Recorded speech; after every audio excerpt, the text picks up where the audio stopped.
राजकारण लई बेकार असं कधी काळी म्हणणारे तुम्ही आता राजकारणामध्ये इतके रुळलेले आहात की आता तुम्ही आणि राजकारण हे एक समीकरणच झालेलं आहे. काय आहे तुम्हाला सांगू का की आम्ही चळवळीतले लोक, मी काय अगदी माझे सहकारी राजू शेट्टी सुद्धा असतील, ठीक आहे, आमच्या वाटा वेगवेगळ्या झाल्या असतील, किंवा आता नवतरुण नेतृत्व म्हणून रवी तुपकर सारखा सुद्धा तरुण पोरगा आज राजकारणाच्या पटलावरती खऱ्या अर्थानं काम करत आहे. हे जे प्रस्थापित लोक राजकारणातले आहेत ते आमच्यासारखे विस्थापित चे लढे लढणारे लोक राजकारणामध्ये आले की त्यांनीच उठवायचं असते. सदाभाऊ आता राजकारणामध्ये रुळले, आता त्यांच्या राहणीमानामध्ये फरक पडला. हे एक वातावरण तयार करायचं म्हणजे एखादा युद्ध हारत नसेल तर त्याला मग बदनाम करा, आणि त्याच्यासाठी त्यांच्या टीम कार्यरत आहेत. तुमच्या विरोधात किती टीम कार्यरत आहेत? माझ्या विरोधामध्ये बघितलं तर अख्खी पवार साहेबांची राष्ट्रवादी तर माझ्यासाठीच काम करत असते. माझ्या आणि गोपीचंद पडळकरसाठी सगळीकडे कामाला येतं.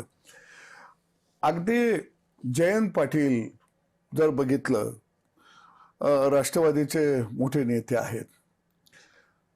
आता माझी सुनबाई जिल्हा परिषदेला उभा होती आणि ते म्हणले सदाभाऊंची घराणेशाही चालू झाली. आता मला तर त्यांची गंमतच वाटली. त्यांच्या साखर कारखान्यात सगळं डायरेक्टर पाहुण्या पैचंच आहेत. जिल्हा परिषदला त्यांच्या कुटुंबातल्या बिचाऱ्या मावल्या, त्यांच्या बहिणी, चुलत बहिणी 2-3 उभा राहिल्या. त्यांच्या भावाची पोरं उभा राहते. तेव्हा घराणेशाही वगैरे काही बोलायचं नाही. त्यातला एक येतोय ना आता एनडीए मध्ये, त्यातला एक एनडीए मध्ये येतोय आता, भाजपमध्ये सामील होतोय असं आम्ही ऐकतोय. असं कसं आहे, त्याने केलं तर ते विकासासाठी असतं. त्यांनी पक्ष बदललं, कारण बापू जनता पक्षात होते, त्यांनी तो वारसा सोडला, काँग्रेसमध्ये गेले, काँग्रेस सोडलं, पवार साहेबांच्याकडे आले. आता ते नेमकं कुठं जाणार आहेत मला माहित नाही.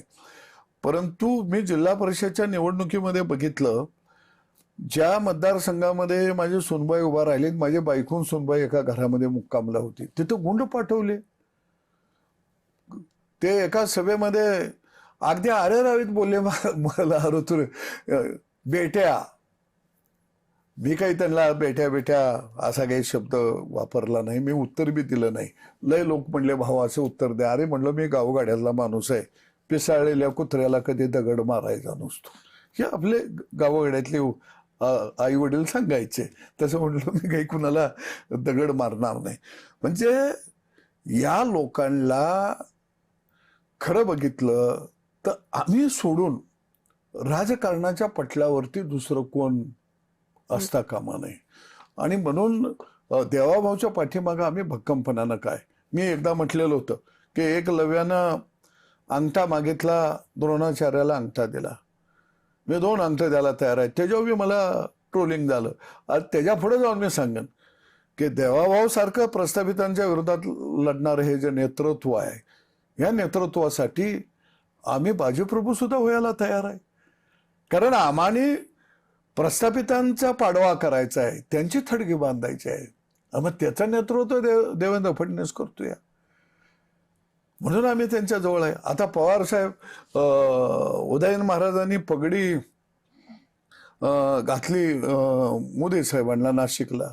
ते म्हणले राजांना पेशवे कावापासून पगड्या घालायला लागले. आता ते संतांच्या वरती काय प्रतिगामी संत निर्माण झाले. अरे तुम्ही कीर्तनाला कवा गेलात का? तुम्ही कधी पारायण केलंय का? तुम्ही कधी सप्त्यामध्ये बसताय का? तुम्ही कधी ज्ञानेश्वरीचं वाचन करायला बसलाय का? उगाच प्रतिगामी पुरोगामी कुठलंही येणे शब्द काढले ते मला काय कळना. अरे मी माझ्या गावात विठ्ठल रुक्माईचं मंदिर बांधलंय, 35 वर्ष झालं मी सप्ताह घेतो. अनेक कीर्तनकार मी गावात सांगत असतो.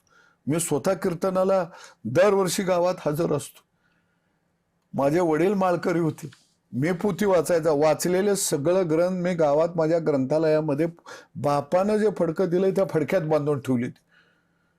पण लगेच कीर्तनकार प्रतिगामी पुरोगामी म्हणजे जिथं तिथं राजकीय काय फायदा आहे का, चर्चा काय होत्या त्या का, हे फक्त हे सगळे आज खऱ्या अर्थानं प्रस्थापित करत आहेत.